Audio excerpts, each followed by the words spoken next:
Reception पर बैठी लड़की ने सिर उठाया तो उसने देखा द्वार पर एक दुबला पतला बूढ़ा आदमी खड़ा था। बाल पूरी तरह सफ़ेद, कमीज पर धुले हुए पुराने दाग और हाथ में एक नीला प्लास्टिक फोल्डर जिसमें शायद उसका बायोडाटा था। वह धीरे धीरे अंदर आया, जैसे हर कदम किसी याद को दबा कर रखा गया हो। लड़की ने चौंक कर पूछा, जी आप? बूढ़े ने धीमे से कहा, न नौकरी के लिए आवेदन देना था। और यही क्षण पूरे ऑफिस में एक सन्नाटा छोड़ गया। एचआर मैनेजर अभिषेक ने जब उस बूढ़े आदमी को देखा तो उसे अपनी आंखों पर विश्वास नहीं हुआ। सामने करीब एक 70 साल का व्यक्ति, जो शायद ठीक से चल भी नहीं पा रहा था, नौकरी के लिए आवेदन लेकर आया था। अभिषेक ने नरमी से कहा, दादाजी, नौकरी? आपको किस तरह का काम चाहिए? बूढ़े आदमी ने फोल्डर खोला, कांपते हाथों से बायोडाटा आगे बढ़ाते हुए कहा, कोई भी जो आप दे सकें, मैं सीख लूँगा। उसकी आवाज़ में ऐसी टूटन थी जैसे उसने कभी जीवन से उम्मीद ही नहीं की थी। बस ज़रूरत ने उसे आज इस दफ्तर तक पहुंचाया था। अभिषेक ने बायोडाटा खोला और उस पर नज़र पड़ते ही उसका दिल जैसे भारी हो गया। बायोडाटा: नाम सुरेश प्रसाद, उम्र 69 वर्ष, योग्यता 12वीं पास, अनुभव 32 साल सरकारी स्कूल में चपरासी, समय पर स्कूल खोलना, सफाई, बच्चों की मदद, चाय पानी, रिटायरमेंट 7 साल पहले। लेकिन आखिरी लाइन ने अभिषेक को अंदर तक हिला दिया। पेंशन का पैसा धोखे से ले लिया गया, घर में कोई कमाने वाला नहीं, 2 पोते स्कूल में हैं, बहू बीमार है, नौकरी ना मिली तो शायद घर चलाना मुश्किल हो जाएगा। अभिषेक ने सिर उठाकर बूढ़े आदमी को देखा। वह फोल्डर कस कर पकड़े खड़ा था। उसकी आंखों में उम्मीद नहीं, सिर्फ बेबसी थी। ऑफिस में फुसफुसाहट हो रही थी। कुछ कर्मचारी कान में कान डालकर कहने लगे, इस उम्र में नौकरी? अब उम्र भर काम, और क्या करना? चैरिटी चल रही है क्या? लेकिन अभिषेक किसी और दुनिया में खो गया था। उसे अपने पिता का चेहरा याद आ गया, जो उम्र में लगभग इतने ही थे और डायबिटीज़ और आर्थराइटिस से जूझ रहे थे। अगर कभी हालात ऐसे हो जाएं कि उसके पापा को नौकरी ढूंढनी पड़े तो? उसकी आंखें नमी से भर गई। अभिषेक ने नम्रता से कहा, दादाजी बैठिए, मैं आपका छोटा सा इंटरव्यू लेता हूँ। बूढ़ा आदमी थोड़ा हिचका, जैसे उसे विश्वास नहीं हो रहा था कि उसे सच में बैठने को कहा जा रहा है। वह धीरे से कुर्सी पर बैठा और बोला, बेटा, इंटरव्यू की ज़रूरत नहीं, बस काम दे दो। मैं सुबह सबसे पहले आ जाया करूँगा, मेहनत करूँगा, किसी से झगड़ा नहीं करूँगा। दादाजी ऐसा नहीं कहते। अभिषेक मुस्कुराया। आप बताइए, आपको नौकरी क्यों चाहिए? बस यह सवाल सुनते ही बूढ़ा आदमी तड़प सा गया। उसके होंठ कांपे और गला भर आया। कुछ सेकंड चुप रहकर उसने कहा, मेरी पत्नी 3 साल पहले चल बसी। बेटा ट्रक चलाता था, सड़क हादसे में चला गया। बहू अकेली रह गई। उसके 2 बच्चे हैं। पेंशन का पैसा मेरे छोटे भाई ने हड़प लिया, कागज़ पर धोखा करके।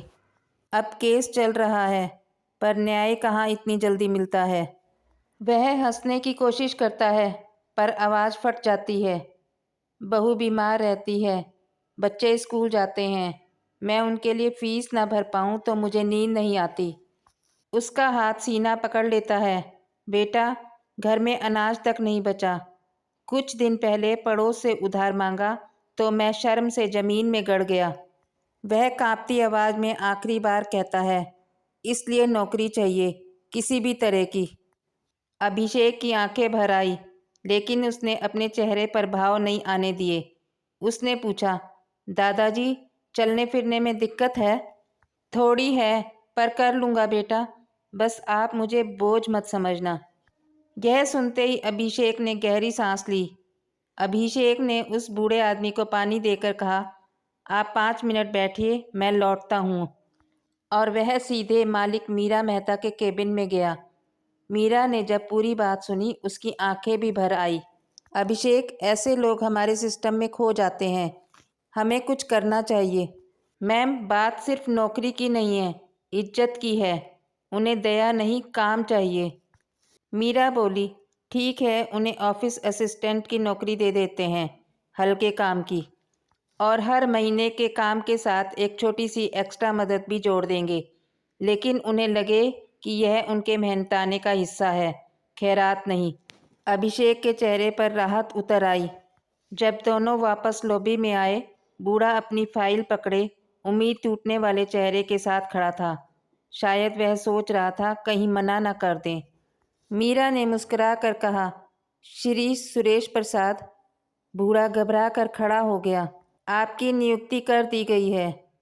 वह स्तब्ध रह गया। 2 सेकंड तक तो उसे विश्वास ही नहीं हुआ। सच? उसकी आंखों से आंसू छलक आए। हाँ, कल से काम शुरू, बस थोड़ा ऑफिस में दस्तावेज भरने होंगे। बूढ़ा आदमी फोल्डर छाती से लगा लेता है और रो पड़ता है। रोना भी ऐसा जैसे बरसों बाद किसी ने उसकी थकी हुई जिंदगी को सहलाया हो। उसने कांपते हाथों से अभिषेक और मीरा के पैर छूने की कोशिश की, पर उन्होंने तुरंत रोक लिया। दादाजी, ये क्या कर रहे हो? अभिषेक ने कहा। बूढ़ा बोला, बेटा, तुमने आज मेरे घर में उम्मीद जगा दी। मेरे पोते की फीस भर जाएगी, बहू को दवा मिल जाएगी। अभिषेक ने उसकी पीठ थपथपाई। अब आप हमारे ऑफिस के दादाजी हैं। अब किसी चीज़ की चिंता मत करना। अगले दिन बूढ़ा आदमी साफ कुर्ता पहन कर आया। उसने अपनी दाढ़ी भी थोड़ी सी कटवाई थी। ऑफिस में सबके लिए उसने पानी रखा, डाक पहुंचाई, गमलों में पानी दिया और हर काम ऐसे करता जैसे उसकी पूरी दुनिया वही हो।